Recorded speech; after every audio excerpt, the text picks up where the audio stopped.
And of course, Rise correspondent Amaka Okoye joins us now from Katsina for more on this story. Amaka, it's good to have you with us. We're barely recovering from the kidnap and rescue of students in Kankara. Yet another has been foiled. What more are we learning? Yeah, I mean, like you said, we're barely recovering. We just celebrated the victory, so to say, of the 344 that returned safely, and then we had this. But thankfully, it was a foiled attack. Yes, indeed, it happened early hours, and according to, they got the distress call last night, and then they swung into action, like you mentioned there, by the Operation Puff Ada or Sharon Daji, which literally translates to sweeping off the forest. And so these children, as we do know, 84 of them are back and safe, and they are all also reunited back with their parents. This morning, when it happened, we started, like we told you, getting our sources together and other information. So I have Awal here, who's been able to speak to a parent and the teacher who was accompanied these students when it happened. So he will give us more details. Awal. Well, the attack took place around 9:50 to be precise. This is according to one of the teachers who was in the company of the students around that time. His name is Awal Saluhu. So he said he was with them. So when they attacked, they split into two. So others ran away. He was lucky to be among those that ran away. After about 30 minutes, then he now started placing calls. That's when the vigilante group first came in. Then subsequently the military came. So it seems the bandits that they appear to be overpowered, so they released the children. Before they now come into they met the children on the way who were coming from Angwar Al-Qasim, heading back to their community in Mahuta, all in Ndume local government area. At that time, they were coming from the Maulud celebration. That's the celebration of the birthday of Prophet Muhammad, which is still ongoing in most of the northern parts of Nigeria. So by the time the bandits see that they were being overpowered, they released the children as well as some rusty cattle, of which I think we have the visuals. So they left and they abandoned the children. Subsequently, I think at the onset of the rescue, 8 female Islamia students were not seen, not until in the morning, this morning. Then the children surfaced as the female students. So this gave the number to 84. So they have all been rescued, and one person was also shot. That's among the teachers. All right, Awal, thank you for the updates there. We should have learned lessons by now, and one abduction too many. Were there security personnel attached to this school, considering that we've had too many abductions so far? And in the same state, Katsina? Right, so the school, as you do know, they were coming from another village, which is what I will try to explain. About security, if they have any security in the school. Again, I will just hand over to Awal, who's been in communication with the teachers for further updates. I'll hold it for you. Okay. Well, there wasn't any security for them. You know, it's just a normal Islamia school processing. So about 80 of them or more marched to Angwar Al-Qasim for the Maulud celebration. So they were coming back on their own. Just the students and the teacher. There was no security. And just to add, usually, I mean, when they go for such celebrations, they'll just move. It's like coming back, returning home, not thinking or preempting or even suspecting that they will have any of such attack. Like you said, there's so much attacks now in Katsina that, you know, people should somehow be aware and be conscious, which is one of the conversations that we had, you know, speaking to the governor's aide on security matters yesterday. He said one of the commitments that they've made is the fact that they must take security issues seriously. And as such, those areas where they feel like people are more vulnerable and prone to be attacked, that they're going to, you know, beef up security. In the coming days, we really do hope that we'll see concrete actions. Like when we interviewed some of the people in Katsina, they kept on saying that enough of we will do, and we've not seen. So we are hoping again that lessons will be learned, but this time practically what will be done to ensure that, look, these people are not endangered even more, because like you do know, they will go to school, they will have to move from one community to another, they will have to go back to their community. I mean, people would not necessarily think that, oh, I need a policeman to be able to go to my school or to go to see a neighbor. I suppose these are crucial and critical issues that these several attacks, bandits attacks, are raising, and asking questions and forcing the government to do more in terms of security. And we hope that we see that in the coming days, as we see all of this back and forth and attacks here and there happening in Katsina. Barely 24 hours that the 344 were rescued and reunited to their family. Indeed, Amaka, just to have an update on the closure of schools in Katsina over the spate of insecurity, is this statewide or was it just imposed on Kankara?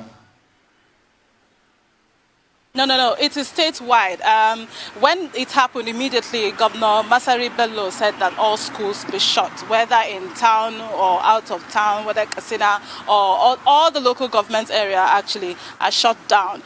Again, there was a certain conversation, when we talked, because we went to Kankara and of course came to Katsina town to feel the pulse of the people. Some of the issues that they raised and concerns is the fact that there are anyways, as you do know, some schools that are not as vulnerable, that they expected that some of those schools will still be left open, and maybe those that are vulnerable be shut down. But again, considering the fact that, by the way, that they have had to pay a lot of fees, I mean, parents now, it was third term, so it didn't kind of make sense to most of the parents who are out of town, who are in safe areas. But again, if you look at it, and on the flip side, it would mean that some people will be disadvantaged, especially those who are in the vulnerable area. If you ask that their own schools be shut and the others will continue, going to school. So it's a kind of dicey situation. But yes, all schools in Katsina are shut until they get further instruction from the governor. And Amaka, how do we determine what schools are vulnerable from schools that are not vulnerable? I mean, yeah, that's an interesting question. I'm happy you raised that. Now, we do know, I mean, from the conversations we've been having and speaking to locals, vigilante groups and the people who are in the other local government area that's not necessarily town, those areas are very, very prone to such attacks. Places like Namosa, for instance, places like Ruangodia, places like Ankara itself, all of those areas, we know that they are really, really prone to attacks. And when you hear these attacks, I mean, we've not had anyone in Katsina town, so to say. So that's the basis on where they are making their arguments that, well, if we are in Katsina town, they are relatively safe as compared to those who are in this rural area, who are in these places where, I mean, if you're going to Kankara, for instance, you will see some security checks here and there.